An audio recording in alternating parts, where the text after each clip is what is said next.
This podcast is brought to you by Taaffes Bar. Taaffes Bar are Galway's #1 GA pub in the heart of the Latin Quarter, with live Irish music twice a day.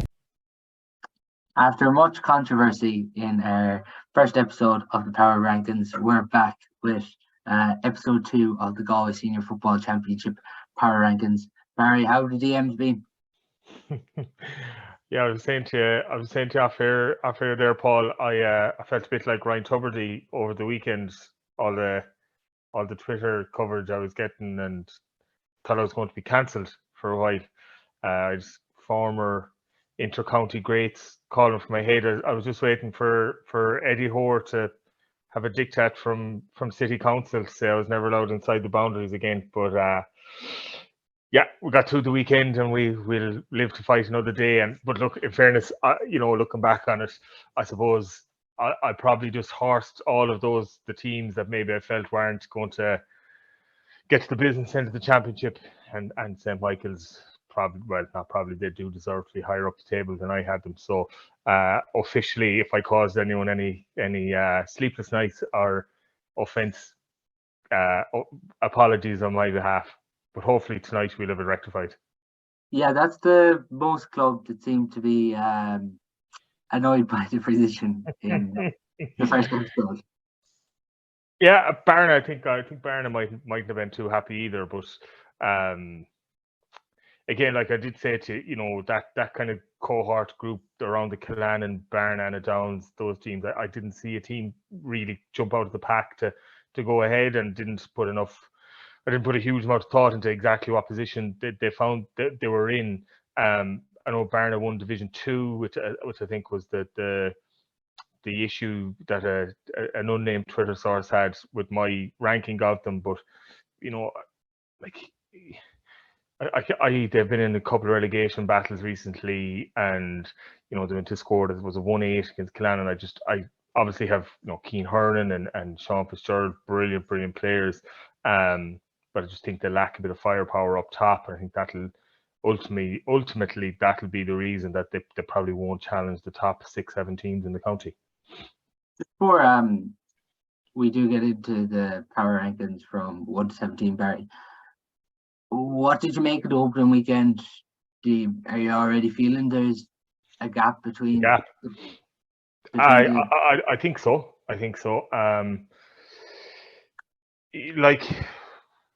Obviously didn't see. I saw the four games on the telly. Couldn't get to any of them. We've an 11-day-old, so I'd be playing baby brain maybe as well a bit for the Michael's positioning. But chatting to people that were at games, and some of them maybe the standard wasn't great. And it looks like the teams, like I thought, from the outside you would have said Clare Galway might be a team that can come and challenge. Like Moycullen put them away. For me, being a Clare Galway man and former Clare Galway player, that just put them away too easy, and physically they dominated them. I thought I like Oughterard. I've seen them twice last year. I was in Kenny Park, really impressed with them. Say that again. I was in Kenny Park myself. Oh yeah, so they're good. I like what Alan Murphy's trying to do. They've loads of pace. They have a good structure defensively and offensively. As I said, I didn't see that game over the weekend, but saw them twice last year, and I just think they have something about them. I think they could be a team that could come and challenge to get in that kind of top 5-6. But I think Corofin, for a team like it was in reality it was an unrecognizable Corofin team. Obviously if to me, and I'm not, and I'll say it's like I'm not, I suppose, immersed in league and underage football in Galway, because I live in Cork at the moment. But following it, they've brought through basically a brand new team of players, and you throw in the likes of Gary and Ciara Malloy, Dylan McHugh, and these lads, but they have a very, very young team. And to do what they did to Sawtill, we'll get to Sawtill, but that certainly laid down a marker for them.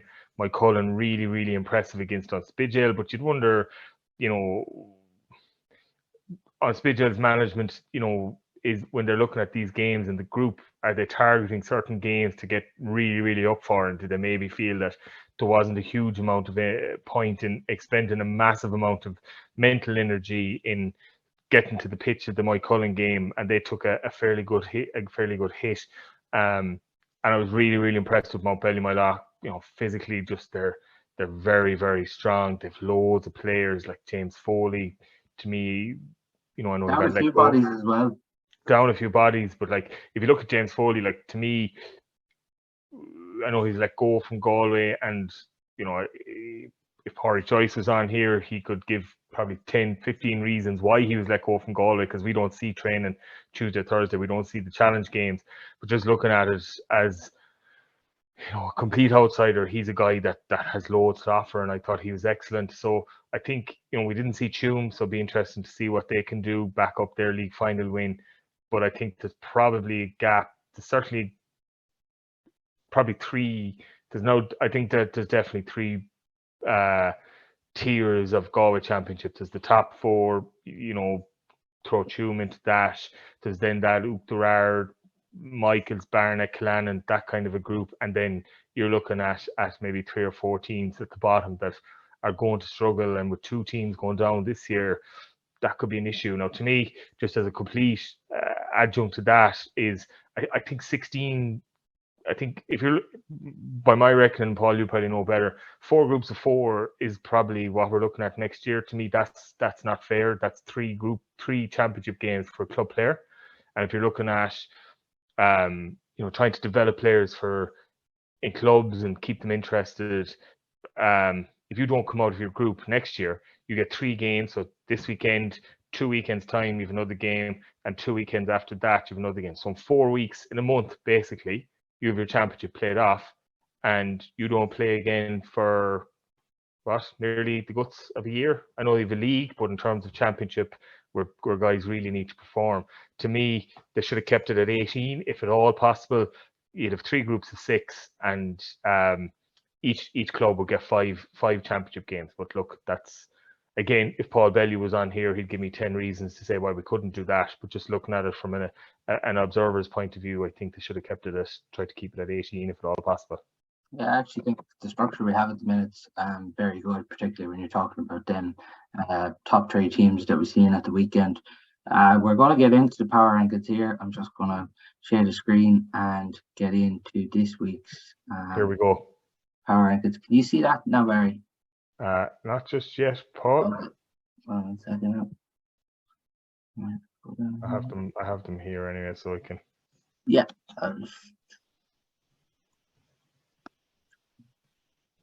Yeah. Can you see now? Yeah. Yeah, on the way. Perfect. Here we go. So we're going to start from the bottom again. Nivana Letchermore maintained their spot at 17th.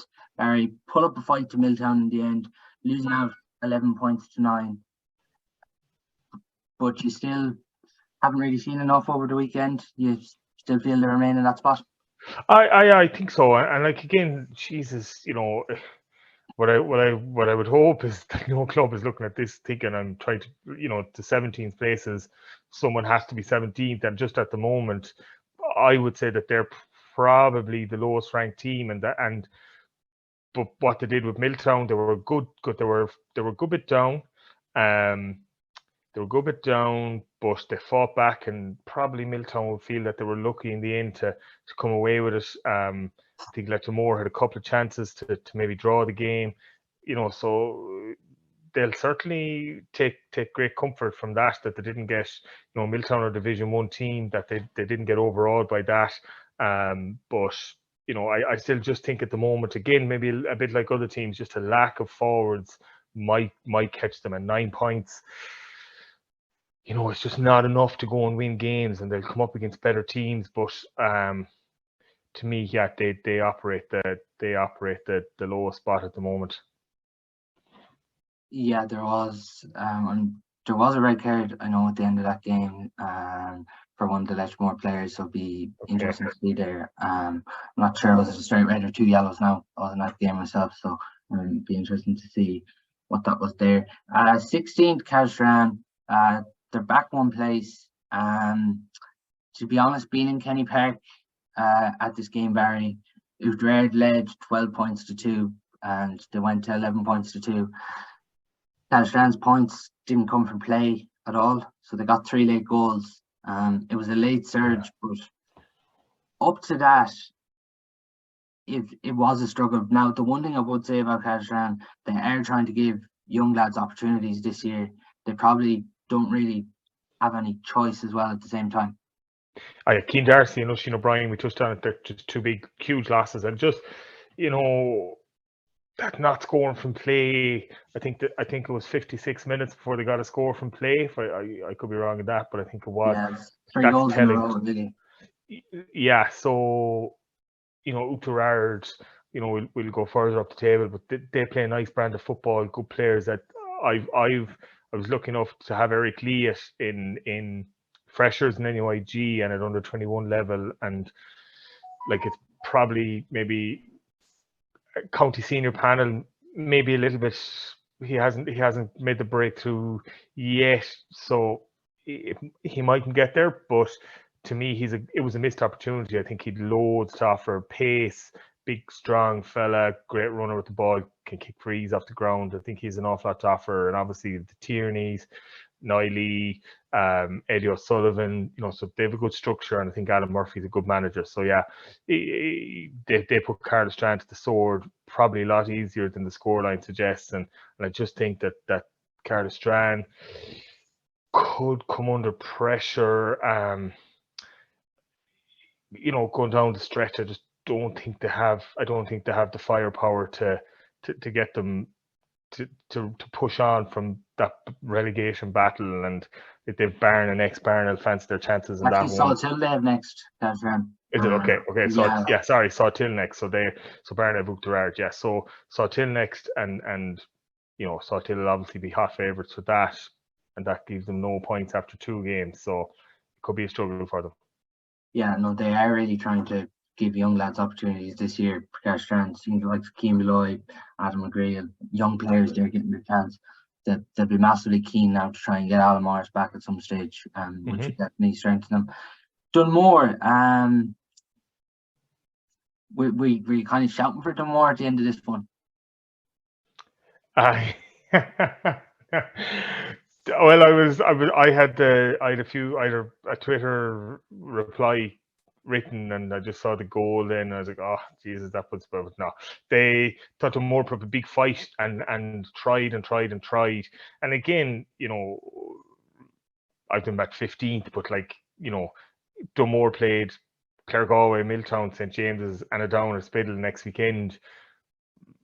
Would you put in your house and any of them to beat Dunmore? Absolutely not. I just go back to what I said last week. I think the loss of Matthew Reddington is a massive, massive loss to them in terms of his leadership and in terms of what he offers them. And in patches, thought that a poor first half against Michaels. In patches, they did okay, but they play. I think they've the next round off, so they get to look at. I think they get to look at other teams and see. Yeah, exactly. So look, they'll be able to look at. I think they've Tuam then after that, so they'll be able to look at Tuam and try and get a result out of that. But good performance against Michaels, but will still probably be at the lower end of things come the end of the groups. Definitely, probably feels like a missed opportunity for that group when you consider Shane McGrath missed a penalty in that game too.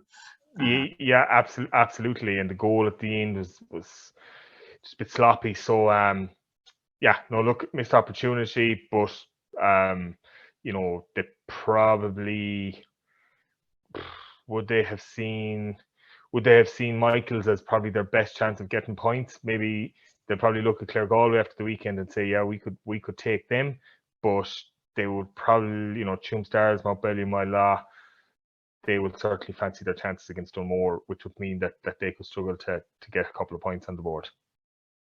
14th on Spiddale, kind of fall into a similar category of Calistran, probably not being able to cope with some of the losses, some of their top players. It was one-way traffic really all day against Moycullen.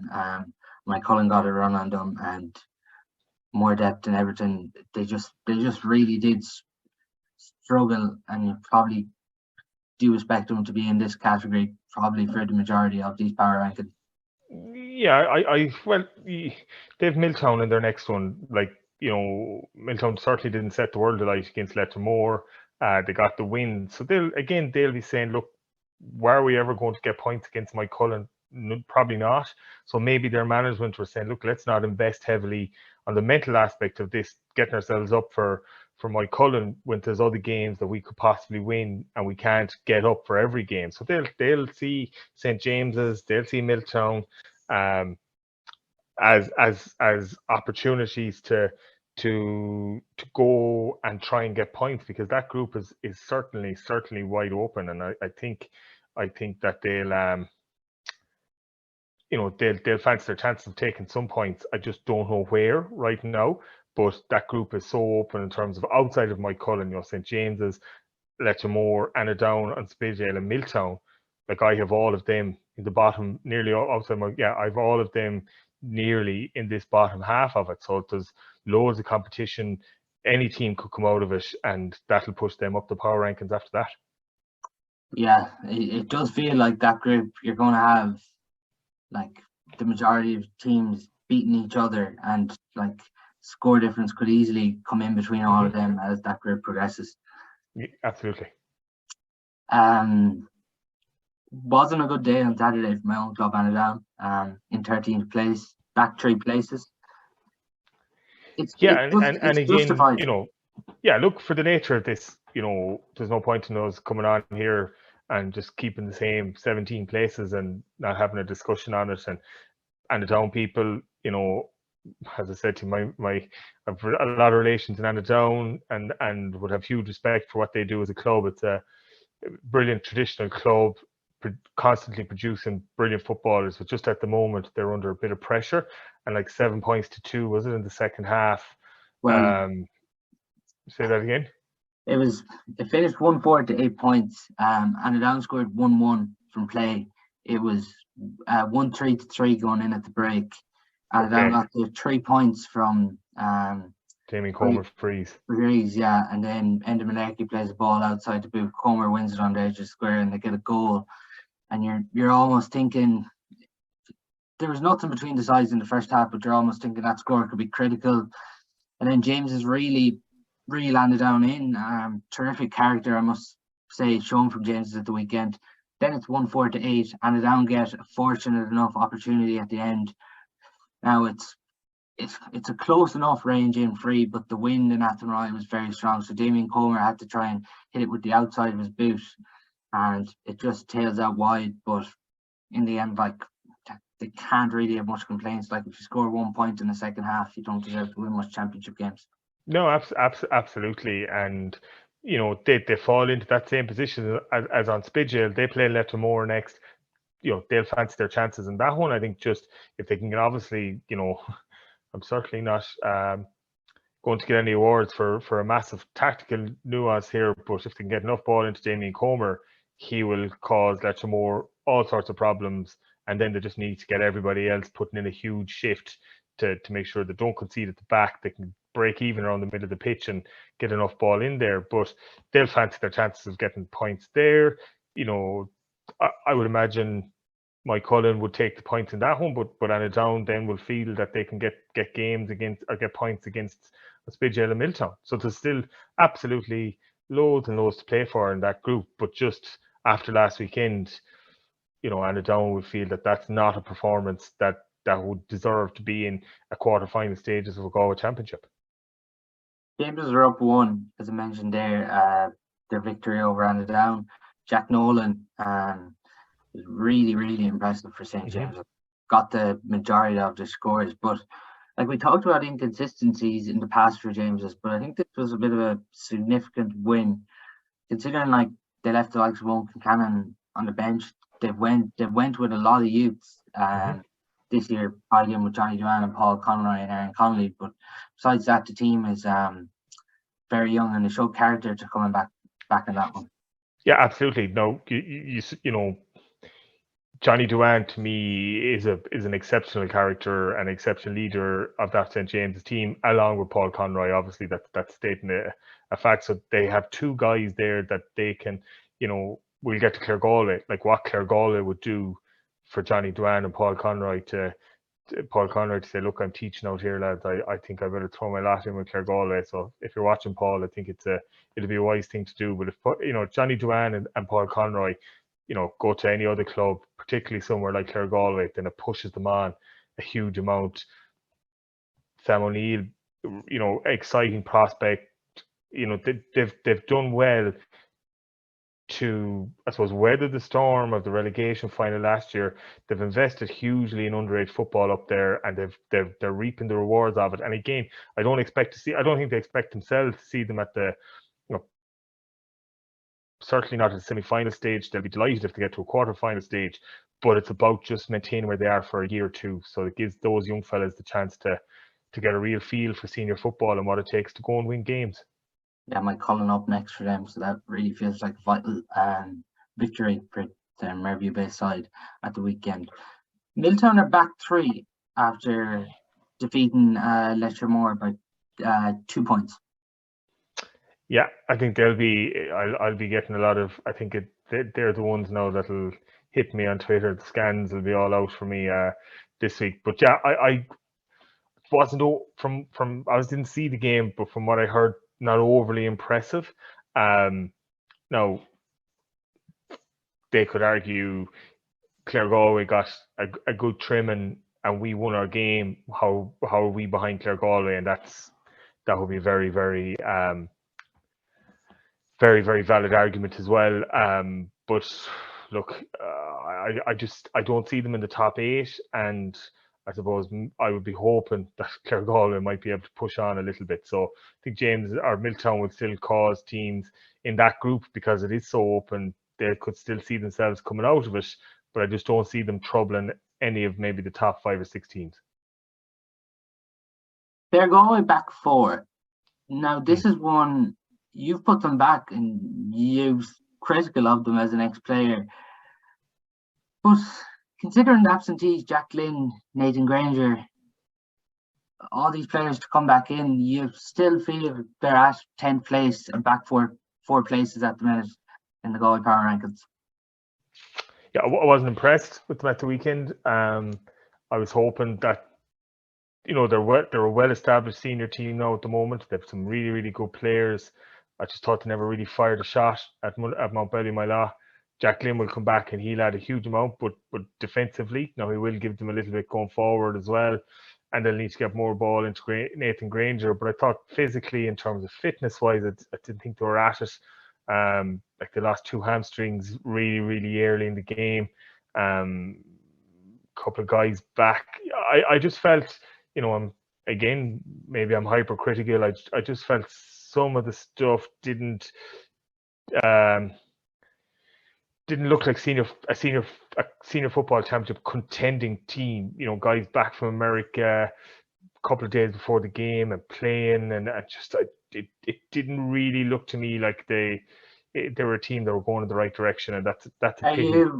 Are you fed up of hearing the words potential now at Claregalway? Absolutely. Okay, I've got asked once or twice, like, how long will it be before Claregalway win a championship? Jesus, championships are so hard to win, and if you look at how long it took that really, really good Mountbelly Mylaw team to go and win one, like we're a long way off that, and we're a long way off having the leaders like the Owen Finnertys, the John Daly's, and these guys. So we've a huge amount of work to do.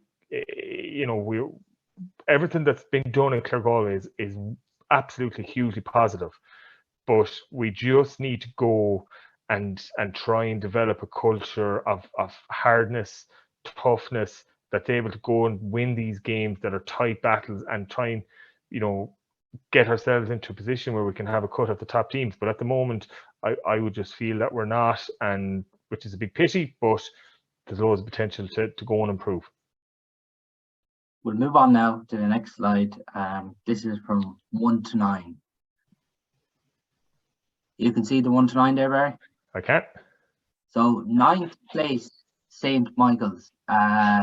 yeah. Now, I want to ask you here, how do St. Michael's go up 7 places after a Peer 4-point pressure. win over Dunmore and Gales? Peer pressure. I know. Look, as I said, I probably didn't put enough thought into the last ones and had kind of bunched a good few teams, in that category. Now, I will say I'm not, I felt by some of the heat on Twitter that I should have put St. Michael's in at number 1, but not for me. Wasn't overly impressed with them against Dunmore, but they went and won the game. And I would say that, if they went and played Galway or Down at the next weekend, they would probably feel, and I would say they would be favourites to go and win that game. But I would say they're still in that mix of the Barna, St. Michael's, Down, Galway. I don't see any team in that group coming and taking, putting their head above the pulpit and saying, look, we're a team that's going to push on. But you have to say they did well at the weekend to go and win that game. Dunmore put them under pressure at the end, and they did go and get that goal to secure it, and they'll be delighted. They'll be delighted with that. I think they have Montpellier my lock next, so that'll put it up to them. It'll see exactly where they are, and I suppose round 2 of this championship will certainly put more of a right feel for exactly where teams are in this power rankings. St. Michael's, they're obviously down a few bodies as well at the weekend, so they'll hope to have a couple of those bodies back now, and probably hope to have a stronger team out against Montpellier. But that own day goal late on really proved to be the difference in that one. We can kind of tie, I think, 7 and 8 in here together, because they obviously drew at the weekend. Cullinane won 6, Barna 9 points. Barna are gone up to 8. They jumped 6 places. They're at 14, obviously, last week. A draw between those two sides, and then Cullinane jump up 2. Yeah, again, I suppose it's a lot of it is more of a reflection on maybe some of the teams that are below them, that they just haven't performed. And as I said, I know we're only 1 game in, and lots of this will change, and be interested to see where we are at the last round, before we say round 3 or round 4, before we actually see who goes and gets to quarterfinals, how many of our top 8 actually reach the quarterfinals. But I think Cullinane and Cullinane and Barna are 2 teams that they've some really good footballers. I like Cullinane, and I always have. I think the 2 Sweeneys are excellent footballers. Obviously, probably past their peak, but at their peak, I thought they were exceptional operators. And Patrick Sweeney was a guy, maybe 7 or 8 years ago, or maybe a little bit more now at this stage, that maybe 10 years ago, that I felt was nearly a kind of a born natural full forward for Galway to go and do maybe something like a Michael Murphy role, where a real target man, good at winning ball, just injuries curtailed him. But they have, down the spine last weekend, they had Carl Sweeney, Johnny Heaney, Patrick Sweeney, and that's a good spine of your team, like Johnny Dwan and Paul Conroy. That's a good spine of your team to go and build around. And I think they won't fear anyone from, Tuam, probably in these rankings. They won't fear playing anyone from Tuam down if they were to play them. So I think Cullinane are a strong side, and Barna, I suppose I probably didn't put enough credence in that the went and won Division 2 of the league. I probably should have, so they probably should have been higher up last week, so maybe not made as much of a jump, but that's fair enough too. But I don't think, I think someone had a comment about I wasn't giving much respect to Division 2 champions, but I don't think the form was franked by Salthill Carr's performance. They didn't, Salthill scored, I think in that Division 2 final, Salthill scored 3 points in the first half or something like that. It certainly wasn't a vintage. 6-5. It finished 6-5. Yeah, so it wasn't a vintage performance. So I don't think they can have too many complaints to say that they're not in the top tier of this thing. But yeah, they deserve to be up at the top, and their performances so far have been a little bit better than the teams below them. Yeah, no, Cullinane probably have regrets there. They missed a penalty at the weekend, James Kane saved it. So, but both of those teams share the spoils. There'll be nothing between them, and it could get very tight there in Group 2. You mentioned you're being impressed with a lot of the Dare players. It was comfortable in certain periods against Cullinane. Alan Murphy and his management team will probably be disappointed that, like, if that went on another minute or two, they could have really blown it. But I think it's significant for that group to kind of get a win without Matthew Tierney and Ryan Monaghan. Mm-hmm. Absolutely, and that's what you want in terms of developing a group. You want to have, we often hear Andy Farrell talking about putting teams in stressed positions, and that's what Alan Murphy would have wanted at the weekend, in that they didn't have two of their top players, and yet they went and performed well, albeit squeaky bum time at the end. And I think that's if you think about that from Alan Murphy's point of view, no Ryan Monaghan and no Matthew Tierney, that means two guys that probably wouldn't have started against, and they don't have a huge panel, but two guys that wouldn't have started and had a really good win in the senior championship, where they came under pressure. And believe me, yeah, Cullinane might have a load of young fellas, might be struggling a bit at the moment, but by Jesus, they'll die with their boots on. That club jersey brings more out in those Cullinane players. Tommy Joyce will have them fired up. He'll know that in terms of the players, he doesn't have the best players in the county, so he'll have to try and come up with something different, and he'll have them, psyched and ready for action no matter who they play. Now, unfortunately for them, they've sought to knock the car next, so that'll be going back to Cullinane, that'll be a tough one for them. Barn and Nuke Derard is in the next round, so that will tell a lot on where both of these teams are. There's not much point of really saying anything in Tuam here. They had the bye. They were in the 5-team group. They maintained their position at 5th. A fellow once said to me when I was playing with Galway, sometimes you're better off not playing. I think that's what Tuam. That's what Tuam found at the weekend. But yeah, they'll be looking forward. They had a great opportunity to go and look at games in their group and study the opposition, and come up with, they've 2 weeks now to come up with something to try and go and win the first game. I had a few Curfin people getting excited at the weekend when they bet top spot in the power rankings, Salt Hill. They went back 3 places now to 4th place. Obviously, Robert Finnerty and John Mayer. We knew Robert Finnerty was going to be missing, but we didn't know John Mayer was going to be missing. A significant loss, but at the same time, like, this was really worrying from Salt Hill. Like, the manner of the Curfin goals, how easy it was, just how easy everything was for Curfin at the weekend. It's a bit worrying now for Salt Hill. Absolutely, and they've experienced an experienced manager and experienced guys in the line, and they know that's not good enough. And by all accounts, the league final wasn't good enough either. And I think they have a few injuries as well. But not to score from play. Am I right in saying that? I am. Well, I know the forward. What I was listening on, any of the forwards that started, the 6 forwards, they didn't score from play anyways. I don't think I was watching. Okay. But in my own head, I don't think they scored from play, and like that's an atrocious for a team that was in a county final last year.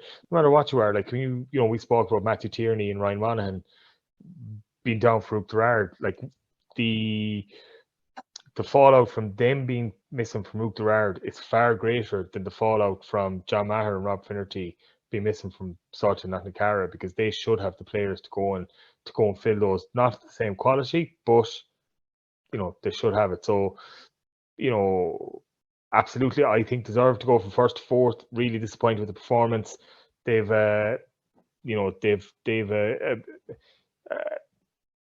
it'd be a tough week this week, I would imagine, when they go back to training on Tuesday night to go and see how do they rectify a lot of the ones wrong. There just didn't seem to be any spirit. There didn't seem to be any bit of heart about it. And as I said, it was a Curfin team that wasn't, a vintage Curfin team in terms of guys that they were missing, but loads of young guys with loads of energy.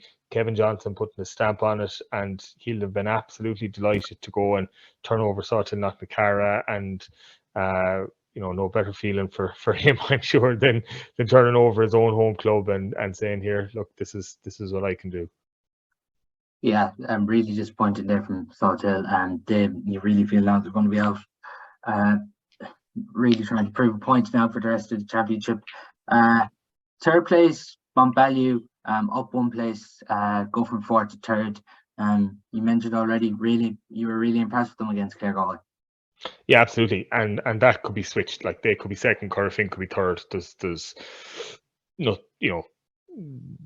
whatever, to be no argument with either way. They're really impressed, just professional, lots of really good players, good leaders as well. As I said, like James Foley looks like he's stepping up. Billy Mannion did really well. Matthew Barrett, like the names that they have on the team roll off the tongue. And Inda Daly is an excellent coach. Val Daly, brilliant manager. So make no mistake, there's only one thing on their mind. They're not worried about where maybe some teams are worried about a relegation battle. Some teams are just worrying, trying to get out of the group. Some teams are trying to maintain where they are, not overly worried about where, getting out of the group or being relegated. But from Montbellew, they have one thing on their mind, and that's Frank Fox. And they certainly made a good statement about it over the weekend. Corofin are up one place. They were without players. Ian Burke, Martin Farrer, Dylan Wall. And the rumour is Rowan Steed was on the bench, but the rumour that I'm hearing is Dolly Burke's going to be back for 2023 for them as well at some stage, which definitely strengthened things. But like, to see young lads come in like Jack McCabe, who got second goal for Corofin, to score 1-3, just that. These young lads coming again with the older lads, like they really are going to be here now this year to really challenge for Frank Fox.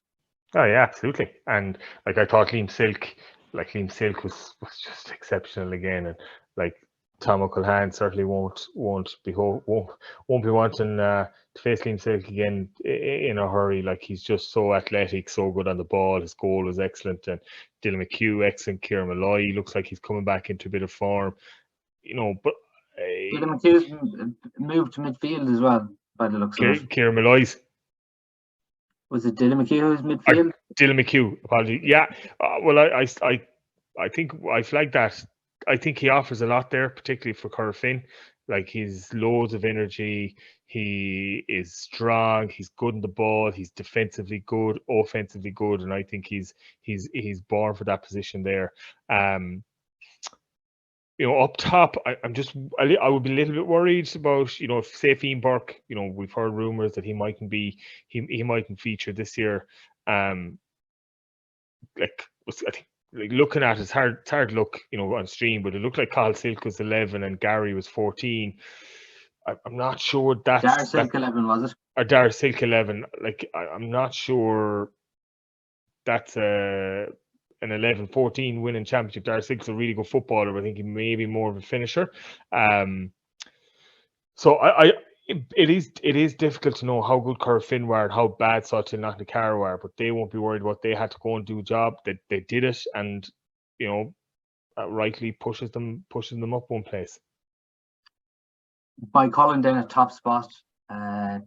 Their newest addition to the team, Johnny Maloney, former Offaly footballer, really looks like an impressive addition for them. But you have the reigning county champions back up to top spot.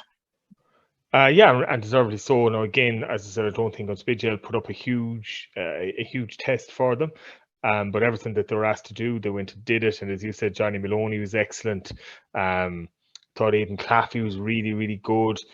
Owen Gallagher, good. Lots of the strong running game that we associate with Moycullen was at top form. And they'll be, Desi got a couple of good scores. So again, like Montbellew, my only one thing on their mind, and that's to go and win Frank Fox again and lay down a real legacy for this team. And everything is pointing in the direction that they're going to have a huge say in it. Probably, if you were to pick out of the two teams that are going to be in a county final, you would probably have to say Moycullen are going to be one of them, and it's probably a battle for everyone else then to see who plays there. But you know, if they continue that form, then they'll certainly progress with relative ease into the knockout stages. Yeah, they really look like they're going to go from strength to strength this year, particularly without a few players there at the weekend. Sean Kelly, Peter Cook, Daniel Cox, Jared Davern, these players missing, and it was a really strong Moycullen performance. I'm sure this again is going to cause controversy, but that's what it's all about people having opinions, and it was just great to see the interaction over the weekend.